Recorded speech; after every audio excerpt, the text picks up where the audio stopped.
国防部长顾立雄今日头一届去到立法院质询，针对中国发动围台军演，未来将有可能变作是常态化，强调国军有责任去应对，而且了解军演的意图，也有台湾要安怎来面对。另外，伫新加坡举行的香格里拉对话，美中两位国防部长拢见面，也讲到台海议题。美国也针对中国的围台军演表示关切。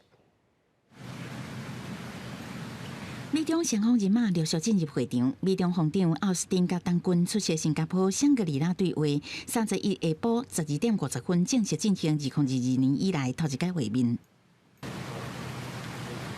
会谈时间1点钟，美国官员讲，双方各派10位官员参加会谈。奥斯汀甲当军今年4月都捌通电话，迄个时阵都捌讨论有关台湾甲南海这个议题。两个人见面了后，美国国防部发言人伫会后声明，奥斯汀对中国伫台海周边挑衅行动表达关心。 搁再声明，强军无应该摕正常而且例行性民主程序的台湾政治过渡当作协议的借口。外媒报道，当军会中原来警告奥斯汀，美国无应该干涉中国甲台湾的事务。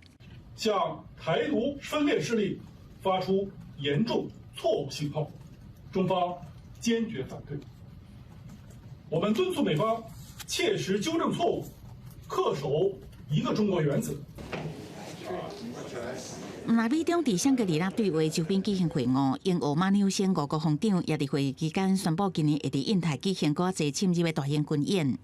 We are increasing the assets that we are bringing to bear in exercises. At Basama Lima later this year, for the first time, Australia will be contributing F-35 Joint Strike Fighters to that exercise, and that'll be the first time we'll have a fifth-generation aircraft participating in Basama Lima.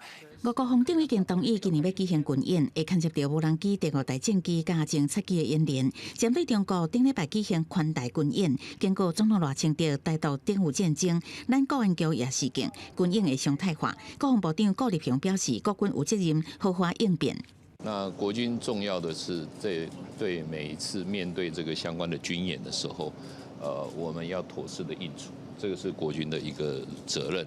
那我们也从他们每次的军演当中得到我们相关的经验。对外界解读中共宽大军演是咧测试美日台底线，顾立雄表示，国军注意中共军演想要达成的意图，也加对台湾的威胁。中共主要是咧恐吓，当时原来有法律战的作为，想要甲台海变内海。记者综合报道。